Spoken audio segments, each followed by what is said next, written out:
Hey guys, welcome back to my channel. I am going to bring you a case about a man named Everett Palmer Jr. He was a U.S. Army veteran living in Delaware. He died in police custody last year. His body was returned with some of his organs missing. And it's funny how the story is just coming out now. And, you know, they never give anything like this, the coverage that it deserves. So I wanted to bring this to you guys' attention, because it's not the first time this has happened. This has been happening more and more. And it's something that we really need to be aware of. So I'm going to start off. 2 days before he died, Everett Palmer Jr. called his brother Dwayne to tell him he was on his way from Delaware to New York to visit their sick mother, but said he wanted to resolve an outstanding DUI warrant from an incident in 2016 in Pennsylvania to make sure his license was valid enough to drive to see his family. The phone call was the last time the family would hear from the 41-year-old U.S. Army veteran and father of two. On April 9, 2018, 2 days later, the family was told that Palmer had died in police custody at the York County Prison. 14 months later, the Palmers say they still do not know what really happened to their son. But they are suspicious because when Palmer's body was returned to them, his throat, heart, and brain were missing. Okay? The family hired Lee Merritt, a civil rights attorney, to help find answers, because so far they have been unable to get them on their own. They say Merritt says prison and county officials have not been cooperative with providing an official manner of death, but the York County coroner, Pam Gay, said those organs were actually retained as part of the forensic autopsy for additional testing. There were never any missing organs, Gay told CNN on Saturday. The lab that does our autopsies has the organs. Coroner's offices don't always have a morgue or forensic pathologist. We contract those services out. We utilize a team in Allentown. That's who retains the specimens. They don't always tell us what they retain. We made that clear to the family from the beginning. She noted that the removing the throat is typical in this kind of investigation. We have to make sure there wasn't any kind of component that caused asphyxia. Gay also said local authorities have been cooperative. We were in communications with them directly and through their attorney. She said, I understand their need and desires for answers. We're working to do that. The truth will come out. I cannot comment on an active investigation. All right. Representatives for the prison could not be reached for comment. Of course not. An initial autopsy by the York County Coroner's Office stated Palmer died after an incident following an excited state during which he began hitting his head against the inside of his cell door and was restrained. The report says Palmer became agitated as a result of methamphetamine toxicity, a probable sickling red cell disorder as listed as a contributing factor. According to his family, Palmer never had any health problems leading up to his death. They also say the autopsy report of him hitting himself is completely out of character.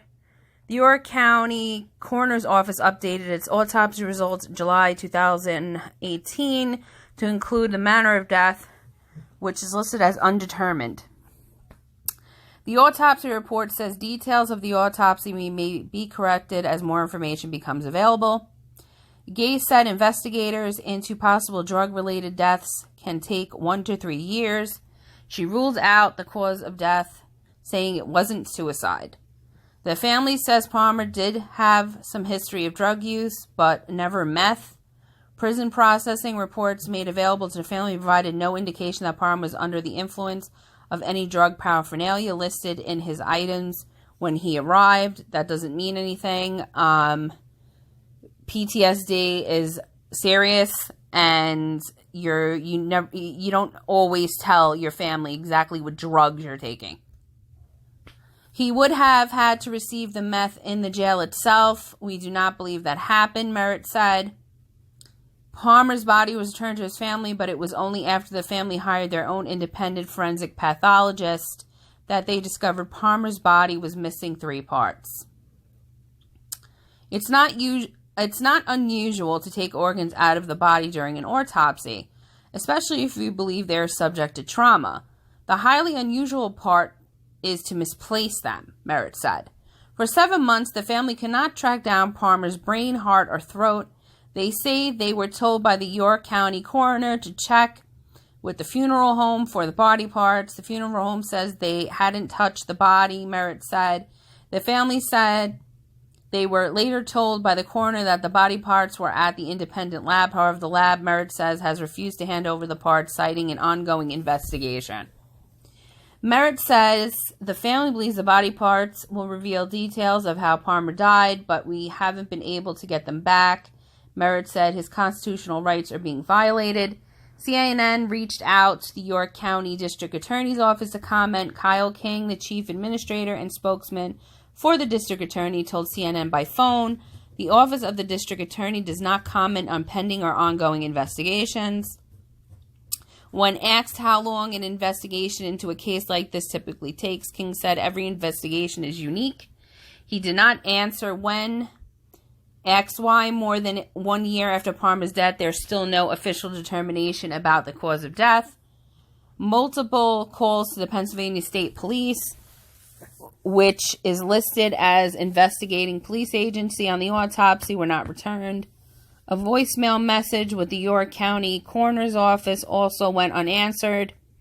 Of the 5 children in Palmer's family, Everett Palmer Jr. was like the glue that kept the family bond strong. His brother Dwayne said he was a gentle giant, tall, muscular, and served as an Army paratrooper, an avid sports fan, especially of basketball. Palmer often found working out in the gym or helping others achieve their goals as a personal trainer. Palmer also enjoyed being a DJ and had a very eclectic taste in music, preferring heavy metal, according to his brother. He may have looked imposing, but brother says he loved to smile. He joked around a lot, the life of a family. He wasn't a perfect person, but certainly not someone that's a rabble-rouser, fighting, starting trouble, or anything like that. Speaking from his home in New York, Dwayne says the family just wants to know what happened. He says the information they have been given so far is scarce. We don't believe anything officials are telling us at this point. It's a tremendous loss to our family, and we're devastated. According to the autopsy report, in the morning of his death, Everett Palmer Jr. was taken to a medical clinic where he was noted to be unresponsive. He was transferred to York Hospital, where he was pronounced dead at 5:46 a.m. If he was being processed for something that he did wrong in terms of a DUI, he should be held accountable for that, but it shouldn't be a death sentence, certainly inside of a jail, his brother added. We know they are good people in the prison system. We appeal them to come forward and share what they know. The Palmer family has put in a Freedom of Information Act request for any video recordings from the York County prison while Palmer was in custody. It's been over a year. We want some answers. He was delivered back to us without organs. We want closure, Palmer said. Something criminal happened, and I believe something criminal did happen. We want the people that were involved to be held accountable. The major problem in this case, what happened to Everett Palmer Jr. is in a holding cell in police custody. Was a chokehold applied to Palmer, he asked. Why haven't other reports or videos shot in the cell been released to the family? We expect for York County and the district attorney to do a thorough, complete investigation, including the autopsy, but it also includes gathering any reports about physical contact that was required in the cell, releasing videos to the family. We want to know what everybody would want to know in this situation, which is why we need justice for this family.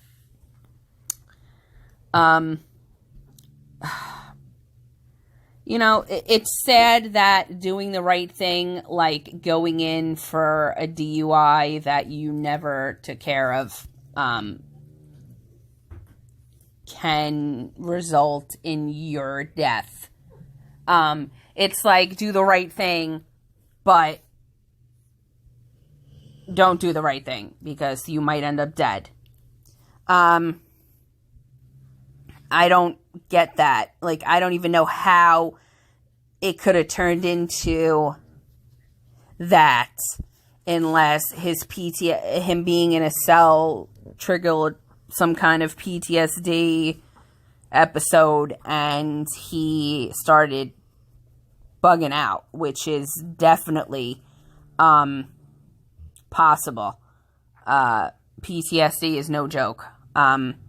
And when you've been in any kind of confinement while you're deployed or, anything like that, and you're put in a situation like that again, it could trigger a lot of things that you didn't even know were there, lying beneath the surface. Here it says,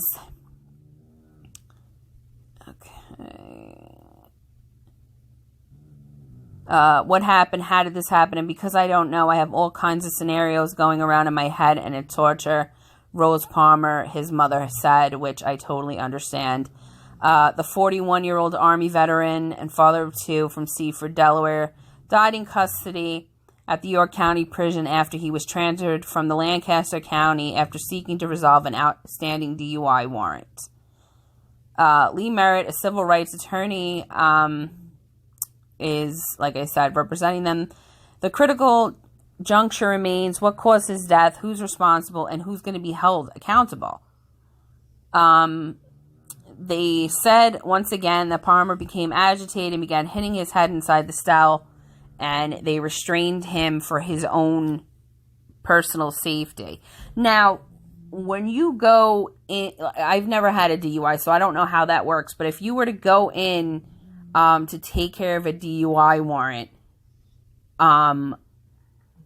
like, do they put you in jail for that? I don't get it. Like, they would put you in a cell and hold you overnight? Like, how do they, I have to look that up. I don't know how they deal with something like that, to keep you there. If you're actually turning yourself in and trying to resolve an issue, I don't know how that ends in with you staying in jail.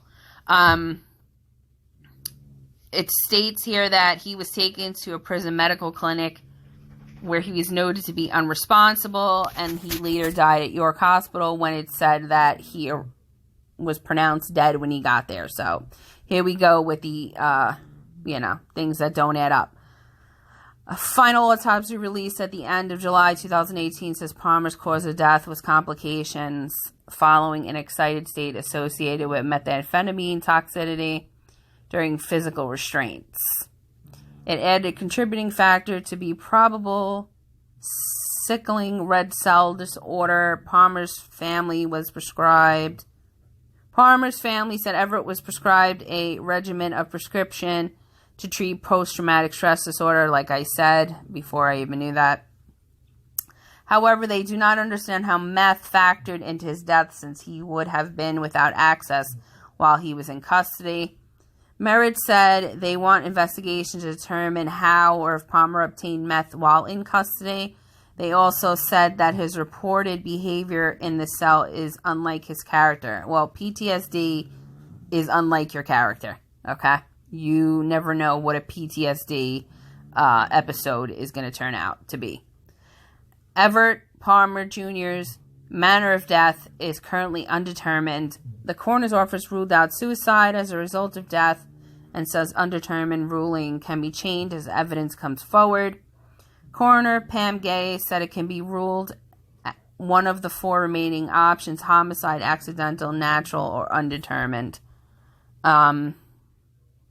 Ryan Towalski with the Pennsylvania State Police issued the following statement: The investigation is ongoing, active investigation being handled by the Pennsylvania State Police, York Station, in conjunction with the York County District Attorney's Office. Due to the open investigation, could not comment at this time, of course not. Palmer's family believes he was murdered, which is an opinion they've maintained since July.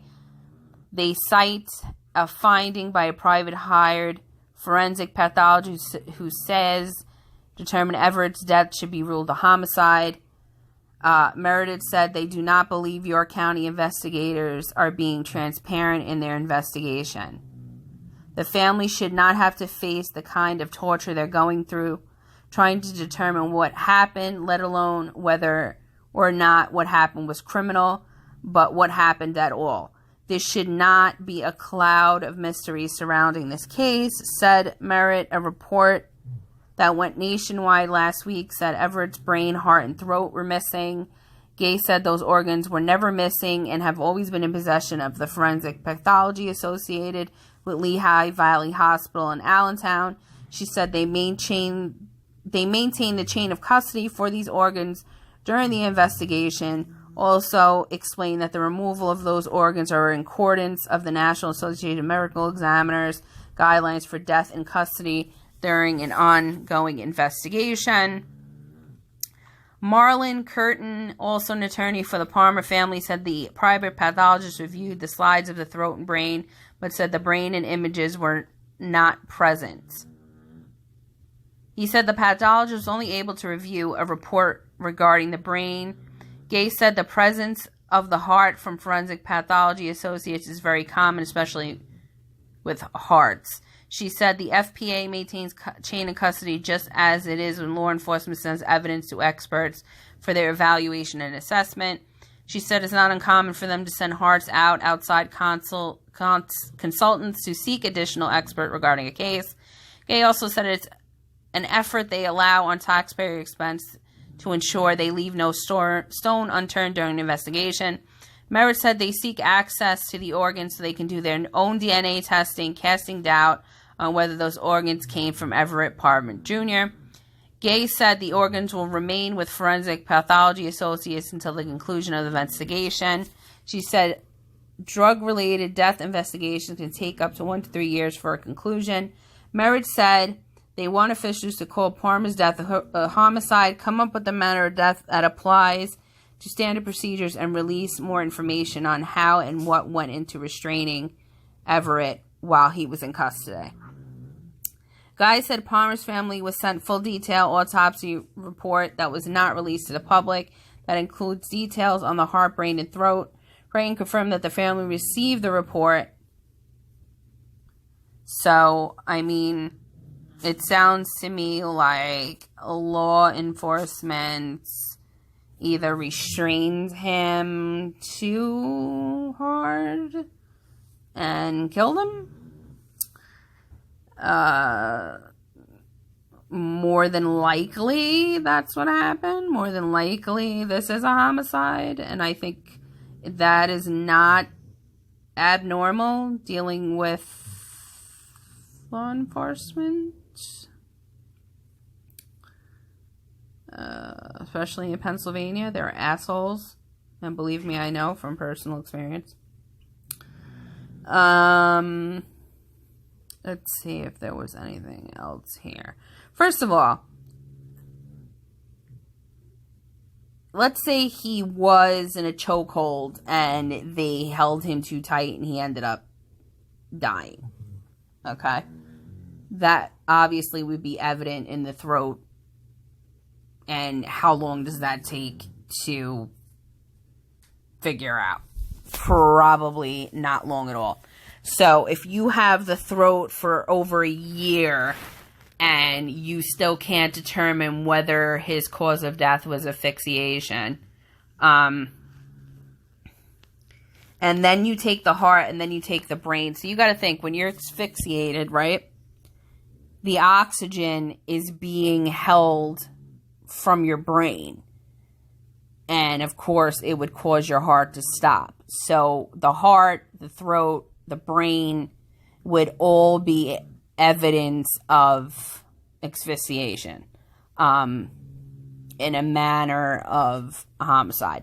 So I think it's interesting that they held those organs, didn't hold any other organs, didn't tell the family that they were holding these organs, and then want to say that they're holding them until they have whatever answers that they need.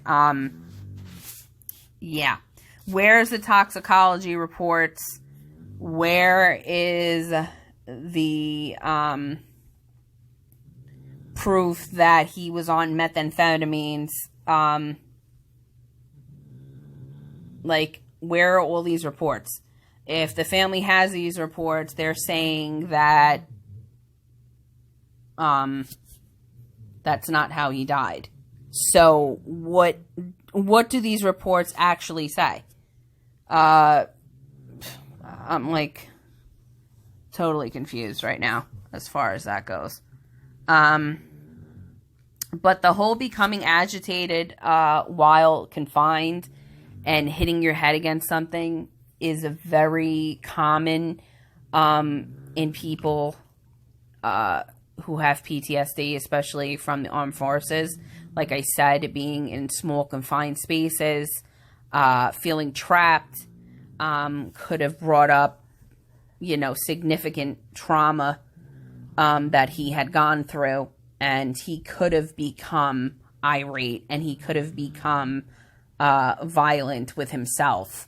And when that happens, they obviously restrain you from hurting yourself, but they could have applied too much pressure, and that's happened how many times before, where they've put somebody in a chokehold and accidentally killed them.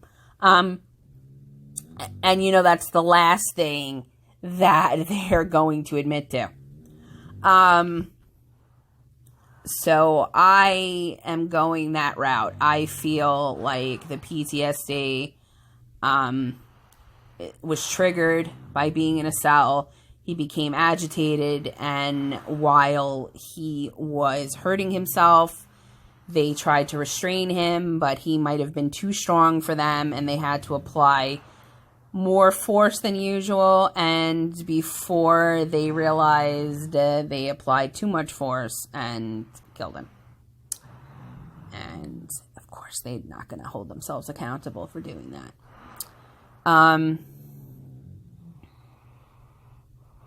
But you see how it says that because of the methamphetamine during a physical restraint, it led to his death.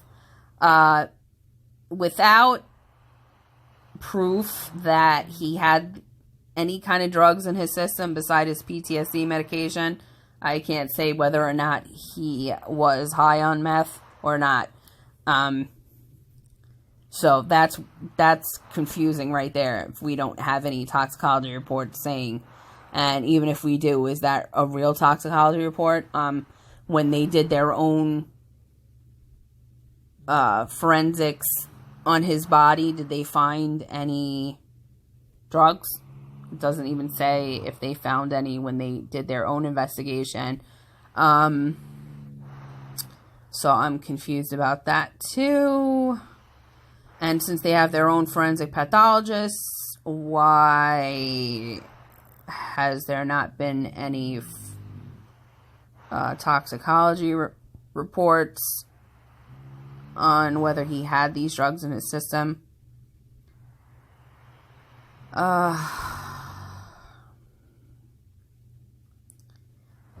Gay said this case has led to death threats against her and is now increased security at her office.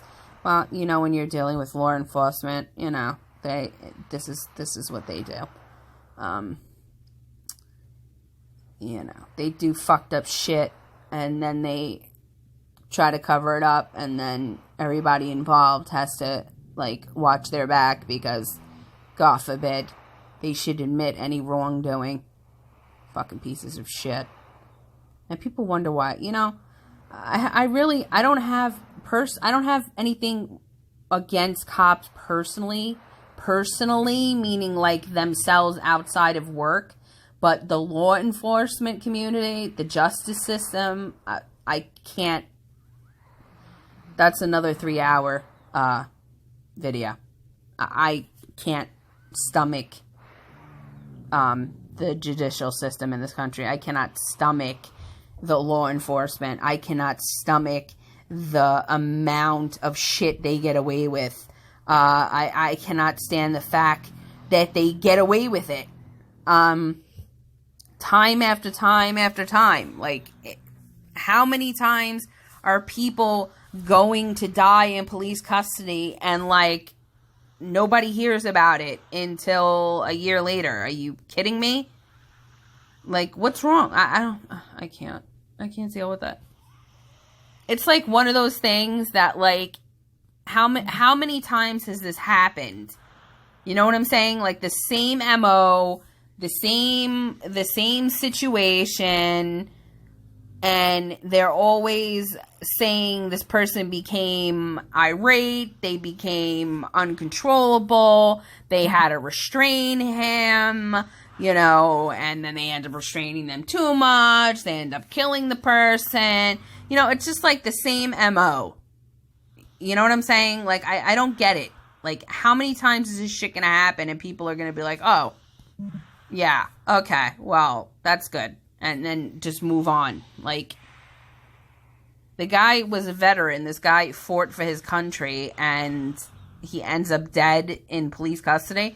Like, I don't give a shit if he had a warrant out for his arrest. I don't care about any of that stupid shit. The fact of the matter is he was a fucking veteran. Like, do you not have respect? That's in itself like a law enforcement.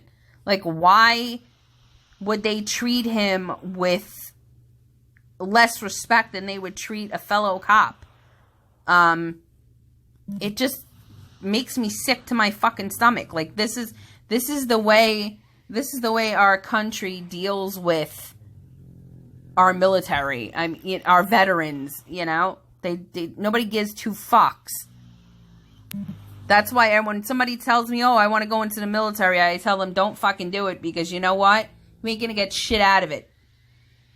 Nobody gives two fucks about you. You risk your life, you fight for your country, and then you come home to deal with a DUI issue and end up dead. Like, are you fucking serious? It was better for him to take the chance and drive through PA, not speeding, and never going to the DUI. But the poor guy does the right thing, and this is the fucking outcome. Like, this is that's my point. Like, is doing the right thing really that, right? Is doing the right thing right? There's a question for you. Is doing the right thing right? Because had he not given a shit about the DUI, he would still be alive right now. But he wanted to be responsible, and look what happened. So my point is being responsible and is doing the right thing to do. I don't know, guys. This, has aggravated, like, this story is really bothering me, and just beyond pissed that this has happened again to somebody else in police custody, and has happened to a veteran, no less, and there's no information. Everybody just acts like they don't know what's going on. My condolences go out to his family, his children, and anybody else who has lost somebody to the hands of law enforcement, or anybody whose family member has lost or has had organs taken without permission. For all we know, those organs could have been sold on the black market and will never, ever, ever be found. for further testing by the family. So, oh, I don't know, guys. This world gets worse and worse every day. But I definitely wanted to share this with you guys. I thought it was very important to get his story out. I know there's a couple other videos about this, but I definitely wanted to share it with my group of YouTubers. And leave your thoughts in the comments. Let me know what you think. Like, what can we do to prevent this shit from happening, if there is anything we can do when law enforcement is concerned? It's like you're screwed if you do and you're screwed if you don't. So, but God bless him, and my condolences, like I said, go out to his family. If anything pops up about this case, I will keep you informed, as I do with most of my cases. If there's any more information, you'll get it. God bless you all, guys. Have a good night. Hey guys, welcome back to my channel. I am going to bring you a case about a man named Everett Palmer Jr. He was a U.S. Army veteran living in Delaware. He died in police custody last year. His body was returned with some of his organs missing. And it's funny how the story is just coming out now. And, you know, they never give anything like this the coverage that it deserves. So I wanted to bring this to you guys' attention, because it's not the first time this has happened. This has been happening more and more.